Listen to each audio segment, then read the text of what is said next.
Hey, Messiah, welcome to Impact. It's Tuesday night. Are you ready? I think I am. Well, hey, you can tell that I'm in my office and I am a Lutheran pastor. Boy, I am Lutheran.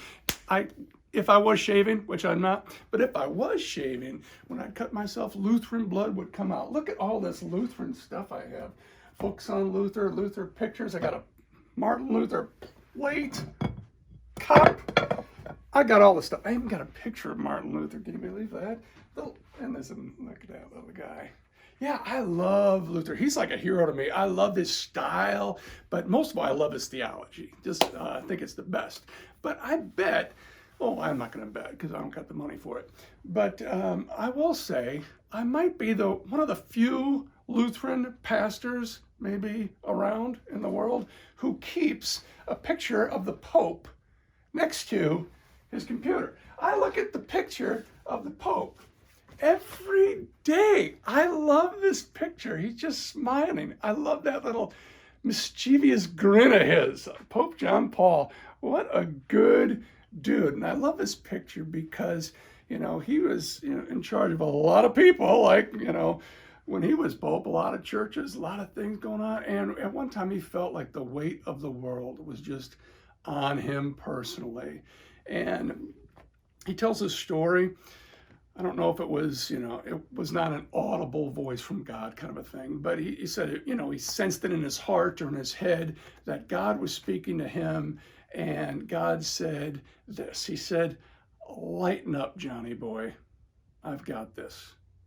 And I think that is so cool that the Pope, who everyone, was really quite a big shot, but he wasn't a big shot in his own eyes. Matter of fact, he saw himself as just one of God's children and who needed to lighten up because God was going to be God. That's one of the big lessons out of the Bible. I just heard this on a podcast from Tim Keller the other day, and I thought it was brilliant. He said, here's the message of the Bible. There is a God, and you ain't it. It's like, whoa, yeah, there is a God, and I ain't it, and you ain't it, and the Pope wasn't it either. And he said, lighten up, Johnny boy, I've got this. And so I keep this, I've had this picture for years because it's an old story. And I think about that every once in a while when I feel the weight of the world on my shoulders, like everything depends on me. And it's just like, lighten up, Chucky boy, I've got this. And I was doing some reading this last week, I guess, out of this book called Everyone's Normal Until You Get to Know Them or something like that. Yeah. Everyone's Normal Till You Get to Know Them by John Ortberg, who's a great author. I totally dig all of his books. But he referenced this guy named Allen McGuinness, who wrote about Pope John, who was one of the most beloved religious leaders of the 20th century. Everyone loved him. And here's why. Because he never pretended to be somebody he wasn't. He didn't pretend. He struggled with weight all of his life. Yeah, can I get an amen there? He was a son of a poor peasant family. One of his first acts of being elected pope was to go to this large jail in Rome. And as he was giving the prisoners his blessing, he remarked that the last time he'd been in this jail was to visit his cousin. See, he was just honest. That's who he was. But here's my story. One time the Pope was at a party when a woman wearing a low-cut dress walked in. And John commented afterward that one of the hard things about being Pope is usually if a woman like that walks into a party, everybody looks at her. But if I'm at a party and a woman like that walks in, everybody looks at me. That is so true. That is so true.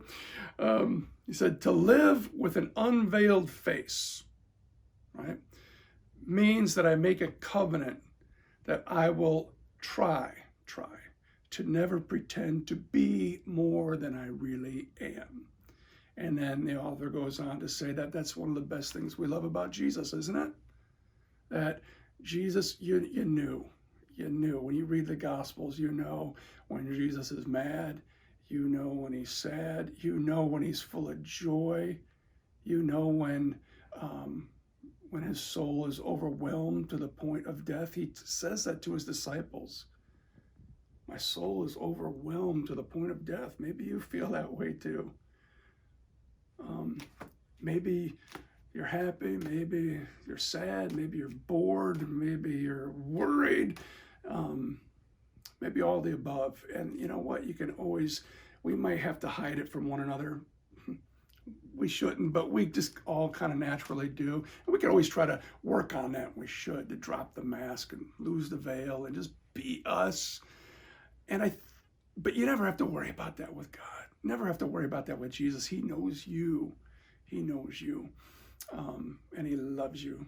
He loves all of you, all of you. You can take whatever that thing is, that joy, that fear, that worry, that heartache, all of it. Even when you're overwhelmed, and just let him kind of love you and let God say, lighten up, lighten up. I've got this. Now, one of the things I've been enjoying, and I'll just wrap it up, in this time of quarantine is kind of tuning in to the Tonight Show with Jimmy Fallon. I don't know if you've been watching that, but he's been doing it from his home. Have you been seeing that? Or any of these other celebrities that are the shows? And you kind of get like an insight into their life, like who they really are. And I think that's kind of cool. Like the mask and the production and the big high, all that. It's like everyone's just kind of has to be who they are. And you can see Jimmy Fallon and his kids are climbing all over him while he's trying to do the monologue and tell his jokes. I'm like, well, that's kind of cool. And maybe that's something neat that's coming out of all this too, is maybe you get to know one another, because we're spending so much time just kind of talking and kind of going off the script, and we're getting down to like what really matters. So, hey, here's what really matters. I got a really important week coming up in the following week, Holy Week, and I encourage you to spend some time with Jesus. If you haven't, wait, we got the time. Now's the time.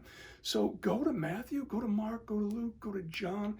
I would say read the last 4 or 5 chapters of each gospel. Just kind of work your way through it and look at Jesus.